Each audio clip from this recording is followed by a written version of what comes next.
Welcome to Something More with Chris Boyd.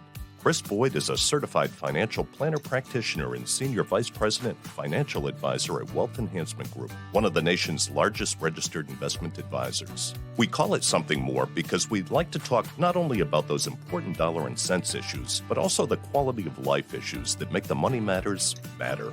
Here he is, your fulfillment facilitator, your partner in prosperity, advising clients on Cape Cod and across the country. Here's your host, J. Christopher Boyd.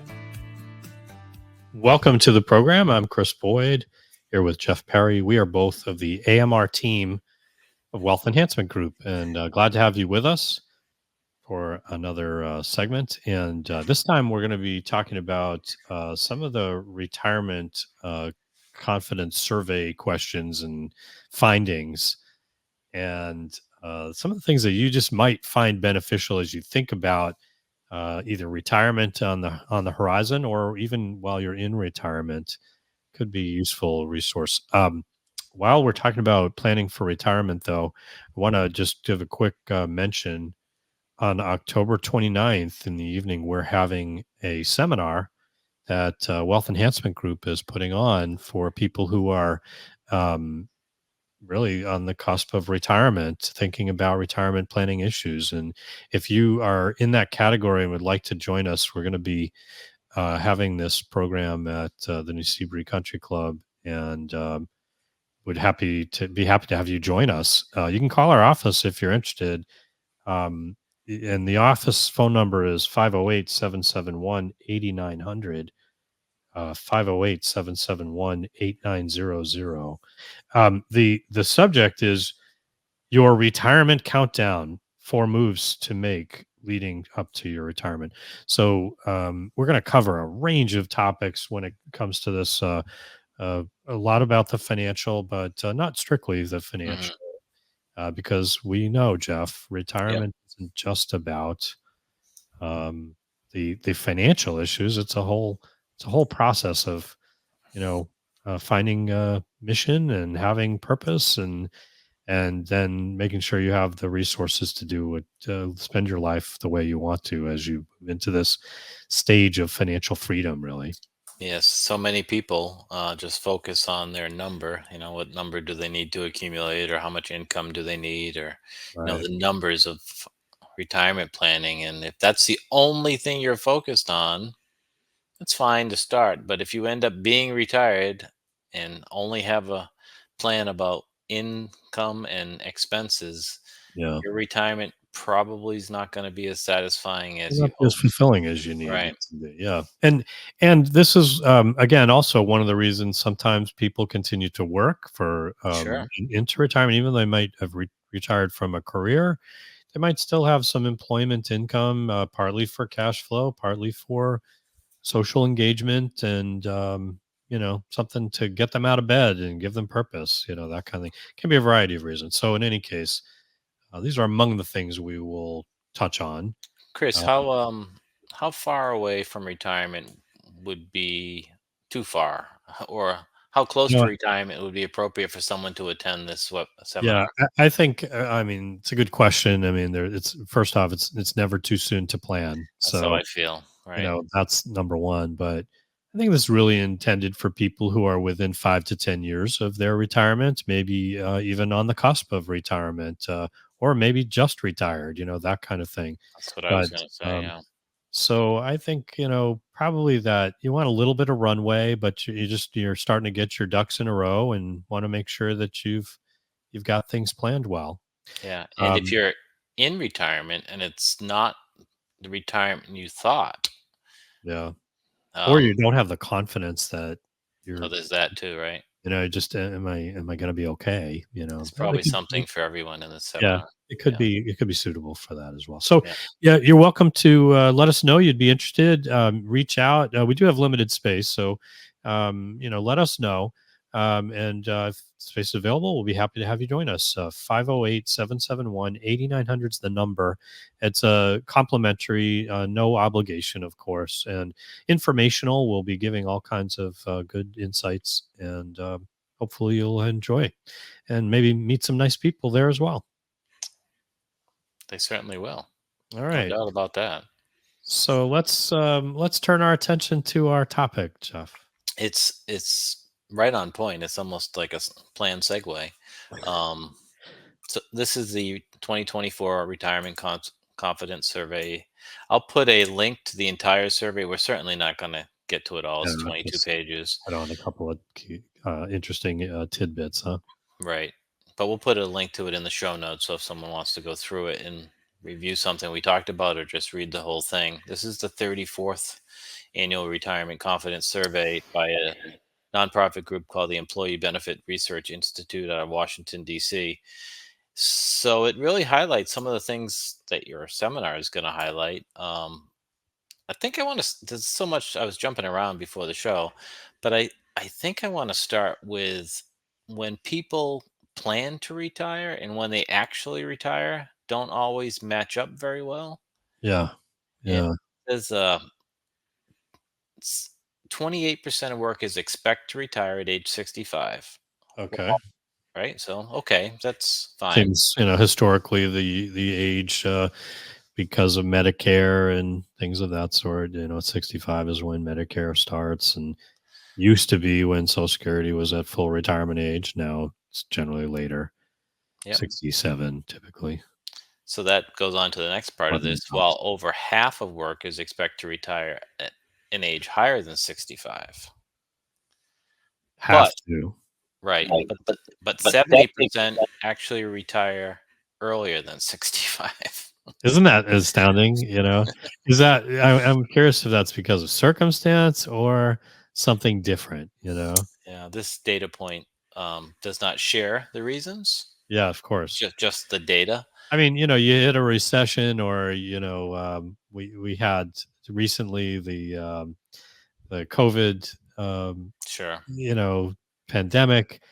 You can see how sometimes things like that could emerge that would cause you to have an earlier change in plans, as an example. Could be your own health care, Personal your health. own Yeah, health, that's right? a great Medical point. issue. Yeah, Could be the needs of a families, family member. I circumstances, know my mom many years ago, yeah. obviously, but my mom retired early to take care of her father, my That's a good point. grandfather. That's a good point. So there's lots of reasons, but this data is not new, right? This is Right. you didn't seem surprised by it that people have this longer vision of I'm going to work until I'm 70 or whatever the case may be, but Yeah. something happens And either. 62 turns out to be when they retired or whatever. Yeah. That's right. That's right. So you can plan, you can plan that that's your plan, but just be aware and be prepared financially as well that you may not choose to or be able to get to that number, right? If the success of if you're 50 years old and your plan to have adequate retirement savings is at 70, you have to like reflect on, am I actually going to work until I'm 70? Yeah. And the ripple effects of that are significant, as you think about the idea of having a plan that says I'll retire around 70, and then in the instance of, well, it turns out I'm going to retire at 62. I'm just using these arbitrarily, but Well, that happens to be the median age in the survey. When people retire is 62.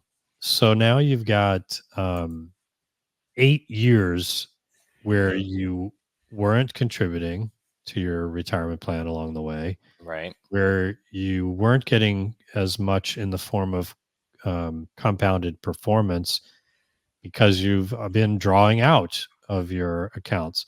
So, as you live to 90 something, who knows Hmm. what, right? We just um, been talking about this in recent weeks, how, people are living longer, and, um, the 100 plus is the one of the fastest growing demographics. I know. It's crazy to think, but um, so we just don't know, right? How long we're going to live, and this if we strain more on the early end, don't have as much going in. We don't have as much on the back end as That's what right. that impacts. Yep. And we'll certainly talk about Social Security in this survey, Yeah, and that's relevant too. So we're on the topic of working. 3/4 of workers, so people who haven't retired yet, expect to work in retirement. Mhm. However, only 3 in 10, so 30%, actually work in retirement. That's really interesting. Three hmm quarters expected to, but only a third do, or less than a Yep. third. So people who were asked who had not yet retired, do they expect to work in retirement? 75% said yes, they expect to do something. Part-time work was the majority of that Yeah. response. Yep. Some people said full-time, but the majority said part-time work, and some of them said seasonal work, etc. But in reality, 70% do not end up working in retirement. That's pretty amazing, isn't it? hmm I think so. Like, it goes to show what you were just talking about you may not actually do what you think you're going to do, right? Yeah. Yeah. And again, the implications of that can have a financial consequence down the line. If you can afford it, that's fabulous, right? It gives you, you've If you, got that freedom, yep. But sometimes, if not for everybody, but for some people, that change of either the timing of retirement or the amount of work they do in retirement, that has a ripple effect that can create some challenge. It's nothing worse for me as an advisor to be sitting across the table from someone in their 80s or 90s and saying, "Well, it's going to be a squeaker," you know. We're running out of money. How long are you going to live? Yeah, well, being And truthful is absolutely required, and I know I've seen you do it, and I know what you're talking about. But it's hard. It's I mean, it's and it's hard, hard for the for the person to hear that news. hmm And at 90, you're not going back to work then, right? and you don't have the necessarily ability to do that. Um, but then you can be faced with some pretty challenging decisions about living arrangements, about um, just lifestyle choices, and sometimes there's limited capacity to change. What hmm to do. Working with you, Anyway. I see that question asked in every financial plan that we do is when you're gathering information to help project their financial plan. And so, when are you going to stop working? And do you plan to work in retirement? Is the natural kind of next one. Yeah, yeah, I think that the survey is so high because it's contemplated on a just a like 10,000 foot kind of look for people who are still working. Yeah, I'm going to work for retirement, but they haven't really thought about what are you going to do exactly. yeah. What's that look like? What level of work? What number of hours? How much is it worth? What you're getting paid? Well, there's Some that of those too, kind of right? things. Yeah. I've seen like three. I live in Florida, as our regular listeners know, and I don't live in a 55 community, but I live in Florida, so So, there's a lot of so retired people around us, right? And yes, absolutely. I see like three things that happen in this, and it's definitely in line with the survey, is that people retire and they say, "I'm going to get a job," and either something comes up with their own health, right, that they Yeah, can't do what they thought. Oh, I'm going to work at the boatyard. Oh, I can't. Or someone that they live with and care about needs, this is so frequent, needs them to be around even if it isn't like full-time 24 care. They can't go away, or they feel like they can't go away. yeah, And the other thing, I knew those things happen certainly, but the other thing that happens is that people go into a working environment that they thought they could handle, and I don't really just mean physical, but the technology requirements, or the it could be physical, but the requirements of the job that they perceived that would be easy, or them able to do, they're not able to do it, and many times it's the use of technology. yeah. Yeah, that's a good point. I mean, if you're out of the workplace for 5 or 10 years, and even if you're going back to work part time in a office setting or even a retail setting, there's a lot of technology that wasn't there Changes. before. Yeah.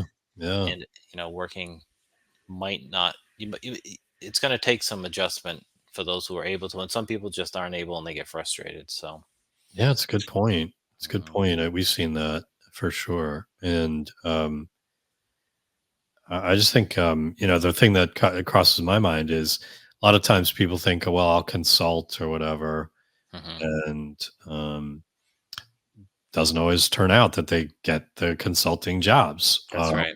or maybe they get that consulting job, um, but does their capacity as they are less engaged in the work change? It does. It And their does. abilities, as you kind of related to what you're saying, they kind of lose. They're not on the cusp of things. They're not as in touch with some of these issues, and it may Right. affect their marketability in their That's consulting. right. Yeah. So I understand. I think why that question is so easily answered. Yes, I expect to, And and then then it things doesn't work out. come out the way you expect. Yeah, Right. that's a good point. Let's shift over to Social Security because Sure. we're kind of dancing around it. In the survey, it said 6 out of 10 workers thought about what age. So they've reflected on it, right, Yep. and what they would do with their time. 59% um, have really put a lot of thought into it, but as we know, many of them make the wrong decision and take it too early, right? Yeah, I mean, that's a judgment, I guess. What we might say is Hmm. questionable whether it's the right thing for them long term, excuse me, for their long term planning. Um, everyone's circumstances are unique, and what's right for you is not necessarily um, purely defined by the math. We're looking at it from the point of view of the math, I guess, when I guess so. in your comment there.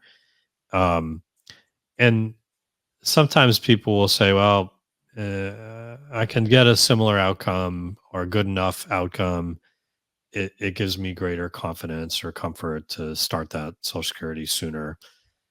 Okay, it's not always a math equation, but from a math equation, the question is, how long are you going to live? Unknown. Hmm. But if you're in good health, we might assume you're going to live past 80, 82, maybe longer. And that's usually the crossover point for the benefit of delaying Social Security to maximize benefits versus starting it early. Hmm. And you will catch up all that you didn't get and then get more the longer you live, or the longer one of the two of you lives in some cases, because oftentimes the high earner spouse, their benefit carries over to the other spouse, whichever survives the longest. That benefit would be the most important to consider for this uh, equation, if you will. But in any case, yeah, it's not an easy choice. I keep saying the same thing, and sometimes it's better to spend more of your money on the front end, so you spend less of your money throughout retirement.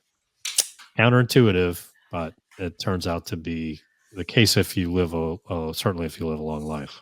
You do say that a lot, and it's true. Um, I think people don't process that option Yeah. A lot of times correctly. people are like 62, I just retired. Well, let's turn on the Social Security. We got to get that income coming in. Right. I need X income. Yeah. And they Um, just and don't calculate the they impact of that long term. You yeah, know? they don't go to. They may have those savings that you're talking about.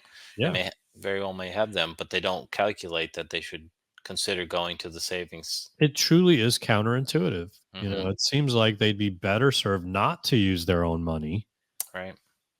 in that early stage, and better to take from Social Security at that point to turn on the income stream, thinking they're saving their resources. But what ends up happening is it's discounted significantly from what would be the available amount of resources. And, it's from 62 to 70, it can be almost 50% Right. of change in the amount of value of that um, what you receive.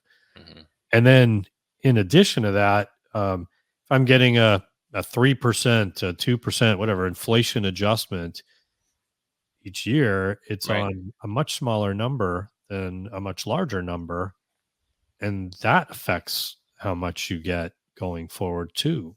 So again, we don't know how long we're going to live, and that's part of the challenge of the decision of Social Security. Right.